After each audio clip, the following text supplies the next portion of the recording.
So Parshat Truma, this week's Parsha, is really, most of it is extremely detailed instructions about how to build the Mishkan, the mobile sanctuary that the Israelites carried around in the wilderness, rebuilt and dismantled and rebuilt a whole bunch of times.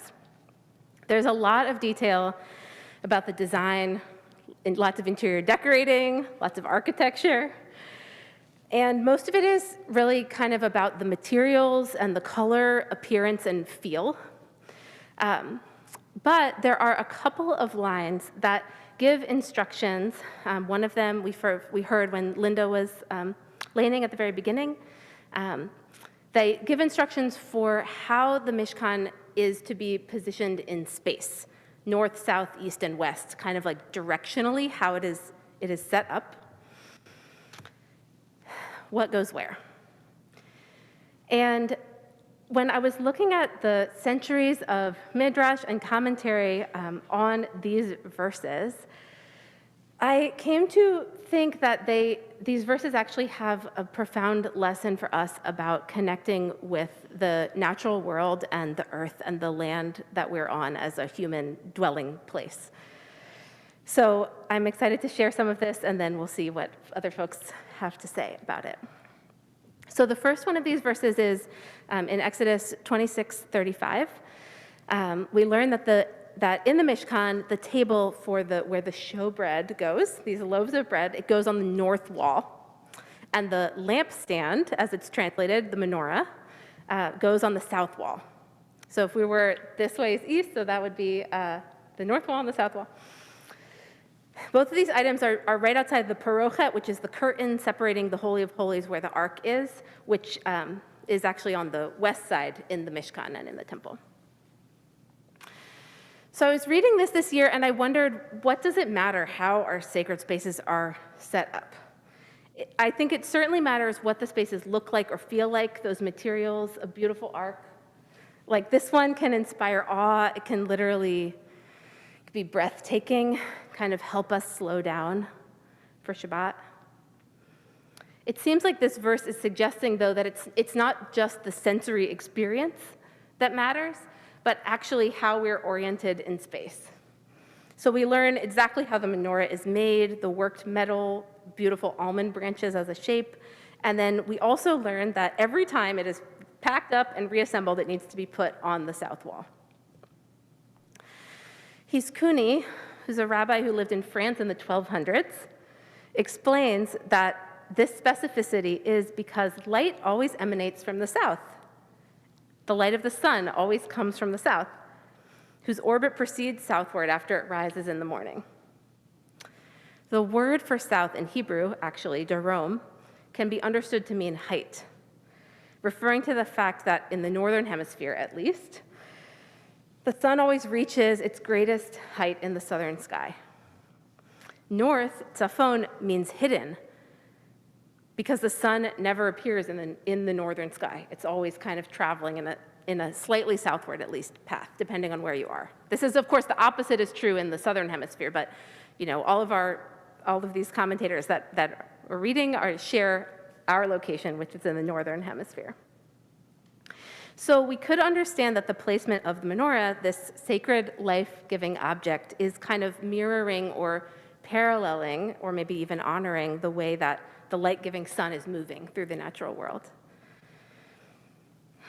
So I'm thinking here also about kind of our human sense of direction. Some of us have a strong sense of direction, and maybe, aside from the fact that the ark is here, you might have already known before I said this way is north and this way is south. Some of us are more directionally challenged.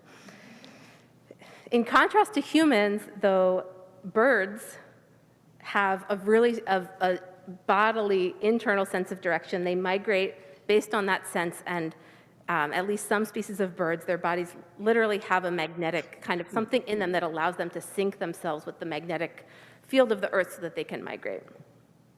As humans, we don't have that, and I think especially in our modern world, we're often inside, we might even be underground. It can be really easy to lose track of where we are. I often, when I'm coming out of the subway, if I've had to, make some twists and turns, I'm like, where am I? Where am I supposed to go? And I have to look at the streets to help me figure out which direction is which. So in the synagogue here, where the ark is placed on the eastern wall, perhaps that gives us a sense of direction. It helps orient us in this kind of big picture, planetary geography kind of way. Maybe it's a map of sorts in our own, not physical migration so much as the migration of our souls, kind of helping our hearts find a way. It's common practice, as many folks probably know, in communities that are west of Jerusalem, like us, to have the ark on the eastern wall. And at SAJ, this was not always the case. Folks also may know some of this history, that the reason why we have this memorial little ensconcement here is because originally the ark was there. The reason why it is traditionally on the eastern wall kind of echoes the temple, not the construction of the temple, but similar to how the menorah is in the south and the sun is in the south. It's like the temple would be to the east of us. So we're kind of honoring that, and our ark is kind of echoing the holy ark of the temple. And it's placed, we're facing that direction when we pray. At SAJ, though, it was originally on the north wall, and I did a little bit of research to find out more. It was moved in around 2004. Some folks may have been around for that, and you can share your stories at the end if you have anything you want to add. So Rabbi Kaplan, he rejected this traditional idea that we should be praying for the restoration of the temple and its service.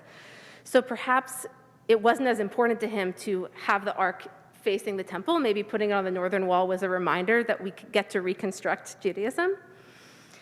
More practically, simply just because of the layout of the grid in Manhattan, this is not the only sanctuary in Manhattan that has the ark not on the eastern wall, because of coming into the sanctuary and having it, being able to just kind of see it when you come in. And also, I learned from Ira Schachner, who's a member of this congregation and an architect who was involved in the process, that he said that really in Kaplan's days, like the sanctuary was more of like a lecture hall almost, or that was maybe how people thought of it. And the bima was actually almost 6 feet off the ground, like an auditorium platform. I think he remembers this. Yeah. So the whole thing was really kind of set up more as a lecture hall. So when Rabbi Michael Strassfeld was here, the congregation had, I think, maybe a series of meetings and decided there was a whole redesigning of the sanctuary that happened.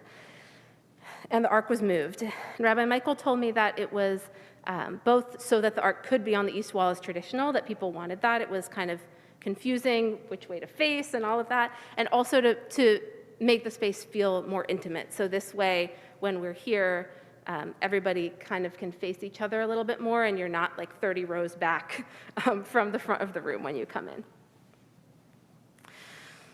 So the setup of our space has mattered at SAJ, and I think that I want to suggest that when it's on the east wall, it helps us, because that's traditionally where it is, kind of know which way is which. So it might be about Jerusalem. We might feel a connection, maybe not about the restoration of the temple service, but maybe there's this sense of Jerusalem as the navel of the universe, or maybe just as a place with deep historical meaning, maybe a symbol of peace, or maybe our longing for there to be peace there. I also think, though, that that's not only what it's about. I really think that understanding that this way is east maybe helps us connect to the geography of the planet as a whole and the very land that we're on. Another verse from our parsha, which is right after the ones that we read this morning, describes the east wall, the dimensions of the east wall of the Mishkan. It's verse 27:13. There's a midrash on this verse, which uses the verse to explain that when the first human was created, Adam Harishon was created, God was forming this human out of the earth. That's in the Torah. In this midrash, God is doing that by gathering the loose soil from all across the globe and then kneading that soil together. So kneading the soil from the east with that of the west. The midrash says that if Adam had been made only from the soil of the east and wished to travel westward, travel across the world, that part of the planet might say, "The dust of your body did not come from me. I will not welcome you." Since the soil was gathered from 4 corners of the globe all over the world, no single part of the earth could say, "The dust of the body of Adam is mine alone," and everywhere the human traveled, the earth would welcome them. There's a teaching that everywhere the Jewish people went through many exiles, the Shekhinah, the divine presence, went with us. And I think this midrash about the soil and the creation of the first human teaches us that not only wherever we go, wherever we have gone, did this comforting presence come with us, but also everywhere we went, the land itself kind of welcomed us or welcomes us. There's a sense of belonging here, like belonging on the earth, that it's not about like laying claim to a particular piece of property. No part of the earth can say you're mine alone, and this isn't, it's not suggesting that we say that either. And I think it might actually be about remembering that the land doesn't belong to us at all. Maybe remembering something about kind of the sacredness of land, and remembering even also that we are, right now, we're here on traditional Lenape lands, the indigenous peoples of this place, this island called Manhattan, but called Mannahatta. And also just about remembering that we belong, especially for those of us who maybe have not felt that sense of belonging, that we can remember that we are welcomed. And so I think if we take this midrash as truth, which you can debate me about that, but I feel actually that there's a deep emotional truth to it for me that feels very powerful. If the earth is welcoming us, then the least that we can do is return that welcome with our own care.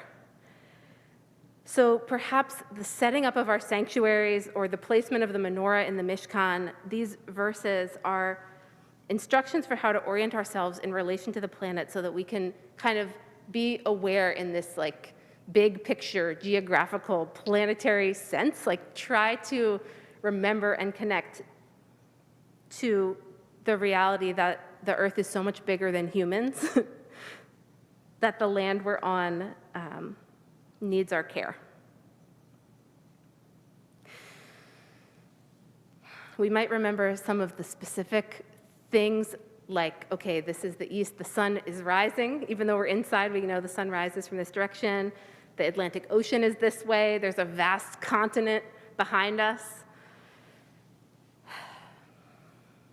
We might even think about how our ancestors maybe traveled to get here, oceans that they might have crossed, thinking about that kind of journey across the planet.